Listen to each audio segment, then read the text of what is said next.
सुप्रभात प्यारे बच्चों, कैसे हैं आप सब। उम्मीद करती हूँ आप सब स्वस्थ होंगे। मैं शिल्पी जैन विद्या बाल भवन सीनियर सेकेंडरी स्कूल की हिंदी की अध्यापिका हूँ। बच्चों, आज हम पढ़ने जा रहे हैं एक नया शीर्षक जिसका नाम है लिंग। क्या नाम है? लिंग। तो बच्चों, लिंग के विषय में समझने से पहले मैं आपको एक छोटी सी कहानी सुनाना चाहती हूँ। सुनेंगे ध्यान से? बिल्कुल सुनेंगे, ठीक है। तो हम शुरू करते हैं अपनी कहानी। अक्षर और नीतू भाई बहन हैं।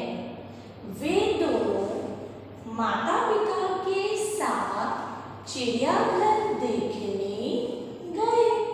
उन्होंने शेर शेरनी को भी देखा। बाहर जाकर उन्होंने बंदर बंदरिया का नाच देखा। तो आपने सुना बच्चों ध्यान से कि अक्षय और नीतू क्या है? भाई बहन। क्या है वो? भाई बहन।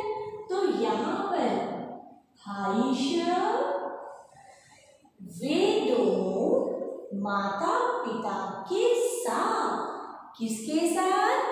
माता पिता के साथ। पिता शब्द कहाँ गए? चिड़ियाघर देखने गए। वहां उन्होंने किसको देखा? शेर शेरनी। किसको देखा? शेर शेरनी। तो यहाँ पर हमारा शेर शब्द। उसके बाद बाहर जाकर उन्होंने बंदर बंदरिया का नाच देखा। किसका नाच देखा? बंदर बंदरिया का नाच देखा। तो यहाँ हमारा बंदर शब्द क्या है? फिर से देखते हैं। भाई, पिता, शेर और बंदर। तो ये सब शब्द हमें किसके बारे में बता रहे हैं? स्त्री के बारे में या पुरुष के बारे में? जवाब दीजिए। बिल्कुल सही। ये सभी शब्द हमें बता रहे हैं पुरुष जाति के विषय में, ठीक है। और बहन, माता, शेरनी, बंदरिया, ये शब्द हमें किस जाति का बोध करा रहे हैं बच्चों? बताइए बताइए, आपको तो सबको पता होगा। बिल्कुल सही। ये शब्द हमें बोध करा रहे हैं स्त्री जाति का। किसका बोध करा रहे हैं? स्त्री जाति का। तो बच्चों, लिंग की परिभाषा क्या हुई? ऐसे शब्द जो हमें स्त्री जाति या पुरुष जाति का बोध कराते हैं, उन्हें हम क्या कहते हैं? लिंग। क्या कहते हैं उन्हें? हम लिंग कहते हैं। तो यह तो आपको समझ आ ही गया होगा। अब हम चलते हैं लिंग के भेद की ओर। तो बच्चों, लिंग के दो भेद होते हैं। कौन कितने भेद होते हैं? दो भेद। एक होता है पुल्लिंग और दूसरा होता है स्त्रीलिंग। पुल्लिंग शब्द किसे कहते हैं? ऐसे शब्द जिनसे हमें किसी के पुरुष होने का पता चले, उसे हम कहते हैं पुल्लिंग शब्द। जैसे छात्र, दास, महोदय और पाठक। तो ये सभी शब्द हमें क्या बोध करा रहे हैं? ये सभी शब्द हमें बोध करा रहे हैं पुरुष जाति का। तो इसीलिए ये शब्द कहलाएंगे पुल्लिंग। दूसरा होता है स्त्रीलिंग। अब स्त्रीलिंग किसे कहते हैं? ऐसे शब्द जो किसी के स्त्री जाति होने का बोध कराते हैं, उसे हम कहते हैं स्त्रीलिंग।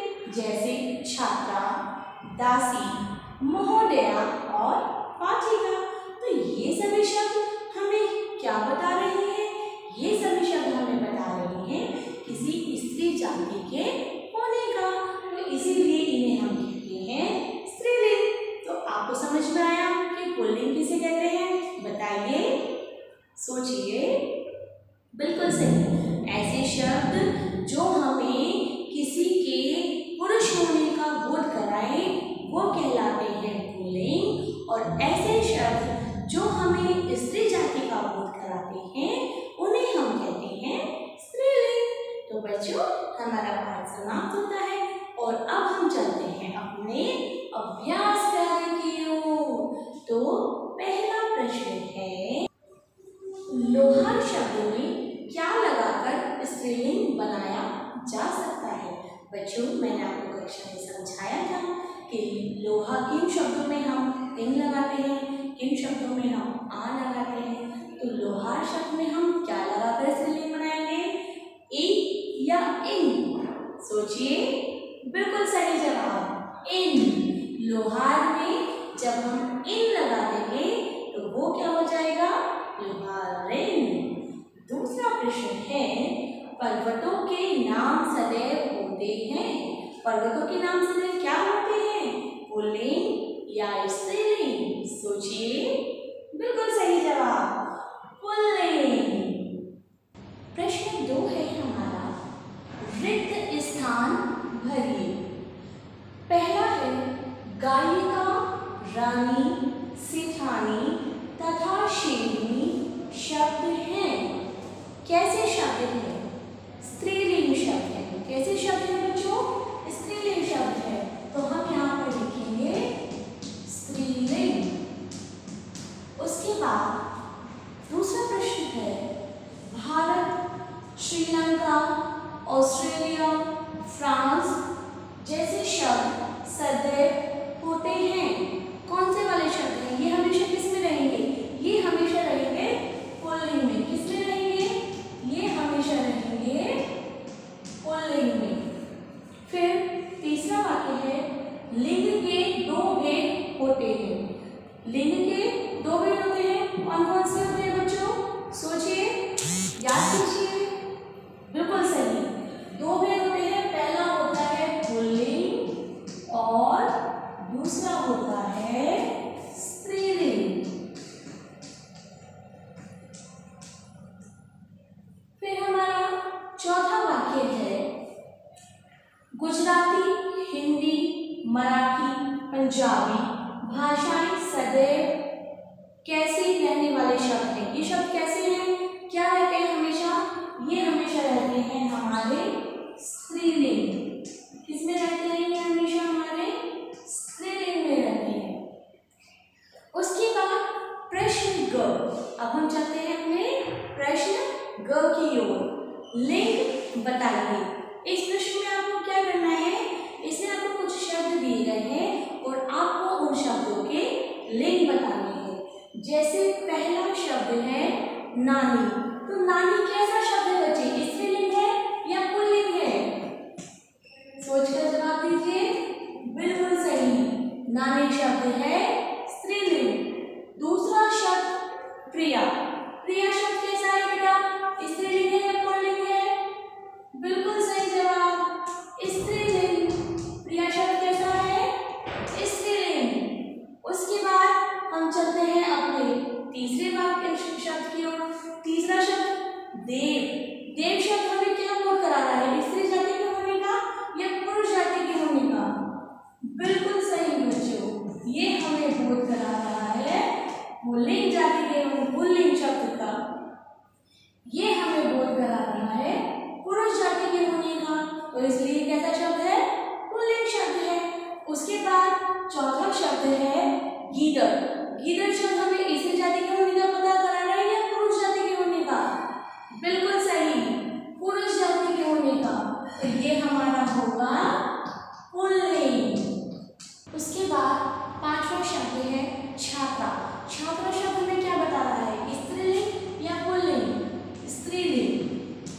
क्या बता रहा है हमें ये कि छात्रा शब्द कैसा है, स्त्रीलिंग। उसके बाद छठा शब्द है चिड़िया। चिड़िया शब्द से हमें किस जाति का बोध हो रहा है, स्त्रीलिंग या पुल्लिंग?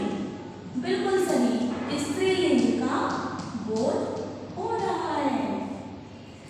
उसके बाद प्रश्न घ है, स्त्रीलिंग में बदलिए। अर्थात आपको यहाँ पे कुछ शब्द दिए गए हैं और आपको इन शब्दों को किससे बदलना है, स्त्रीलिंग में बदलना है। जैसे पहला शब्द है बालक। तो बच्चों बालक शब्द कैसा है, पुल्लिंग है और हमें इसे स्त्रीलिंग में बदलना है। तो हमारा स्त्रीलिंग शब्द क्या होगा, बालिका। क्या होगा,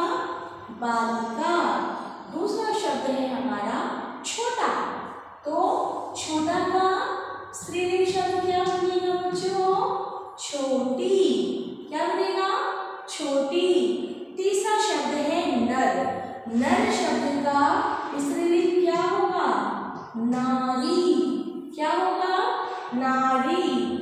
फिर हमारा चौथा शब्द है बकरा। बकरा का स्त्रीलिंग शब्द क्या होगा? बकरी। क्या होगा? बकरी। उसके बाद पांचवा शब्द है धोबी। धोबी का स्त्रीलिंग शब्द क्या होगा?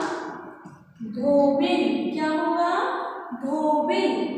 उसके बाद छठा शब्द है बाघ। बाघ का स्त्रीलिंग क्या होगा बच्चों?